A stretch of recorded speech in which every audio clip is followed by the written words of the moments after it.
લેટરકાંડને લઈને જે મહત્વના સમાચાર સામે આવ્યા છે। લેટરકાંડ મુદ્દે હવે ગાંધીનગરમાં રજૂઆત કરવામાં આવી છે। તો જામીન પર છૂટેલા 3 આરોપી હવે ડીજીપીની ઓફિસ પહોંચી ગયા છે અને ગાંધીનગરમાં તેમણે રજૂઆત કરી છે। મનીષ વગાસિયા ડીજીપી ઓફિસ પહોંચી ગયા છે। તો અમરેલી લેટરકાંડ જેમાં પાયલ ગોટી જે યુવતી હતી તેને સરઘસ કાઢવામાં આવ્યું હતું, તેને મારવાના આક્ષેપ હતા। ત્યારબાદ આખો મામલો જેનું રાજકારણ ગરમાયું હતું। ફોટા સહિત પુરાવા સાથે નિર્લિપ રાયને મળવા માટે અત્યારે 3 આરોપીઓ પહોંચી ગયા છે। તમામ લોકોની ઓળખ પરેડ થાય તે માટે રજૂઆત પણ કરવામાં આવી છે। તો મનીષ વગાસિયા અત્યારે ડીજીપી ઓફિસ પહોંચ્યા છે।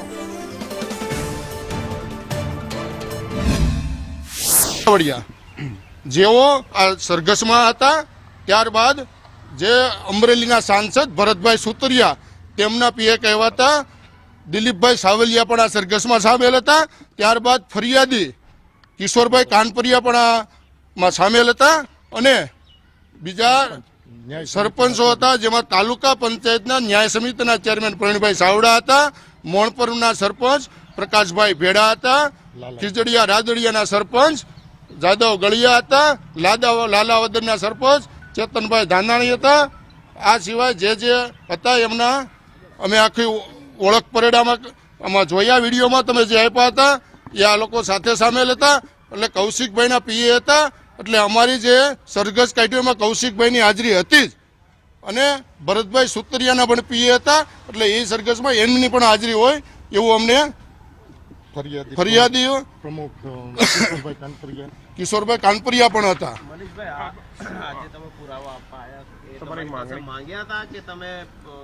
નહીં, અમે જેલમાંથી બહાર આવ્યા એટલે અમને ખબર પડી। જ્યારે અમે એસપી સાહેબ નિર્લિપરાય સાહેબ જ્યારે અમારું નિવેદન લેવા આવ્યા ત્યારે અમને નામ પૂછવામાં આવ્યા, એટલે અમે એમનું અનુમાન લગાવ્યું કે આ રીતના ભાઈ હતા। ત્યારે અમે નામ બીજું આપેલું કે ભાઈ કિશનભાઈ આસોદરિયા, પણ કિશોરભાઈ આસોદરિયા નહોતા, એમાં હતા સિદ્ધરાજસિંહ ગોહિલ હતા। અમને ઘેરે લેવા આવવામાં મને એલસીબી ઓફિસમાં માર માર્યો ત્યારે જે હતા એમાં સિદ્ધરાજસિંહ પણ હતા। જ્યાં અમે કિશનભાઈ આસોદરિયાનું નામ લીધું હતું એ જગ્યાએ બધીએ સિદ્ધરાજસિંહ ગોહિલ હતા। એટલે અમારી સામે બધાને ઓળખ પરેડ કરવામાં આવે, એટલે એક એકને મેં ઓળખી બતાવશું અને આની સામે કડક કાર્યવાહી કરવામાં આવે। તમારી માંગણી શું છે? આમની સામે કડક કાર્યવાહી કરે। ઠીક છે મનીષભાઈ, તમે ગઈ વખતે જ્યારે થોડા દિવસ પહેલા રાજકીય નિવેદન પણ આપ્યું હતું કે કેટલાક રાજકીય નેતાઓનું નામ લેવા માટે દબાણ થતું હતું, ફરિયાદમાં તેનો ઉલ્લેખ છે કે કેમ ફરિયાદ નથી? તો શા માટે નથી? કેમ નિવેદન આપ બદલી રહ્યા છો? નહીં, નિવેદન નથી બદલી રહ્યા। જે અમારું નિવેદન જ્યારે લીધું ત્યારે જે આ અધિકારીઓ જે મારવામાં હતા, જે સરઘસ કાઢવામાં હતા અને જે ઘેરે લેવા આવવામાં હતા એમના માટેનું અમારું નિવેદન લીધું હતું।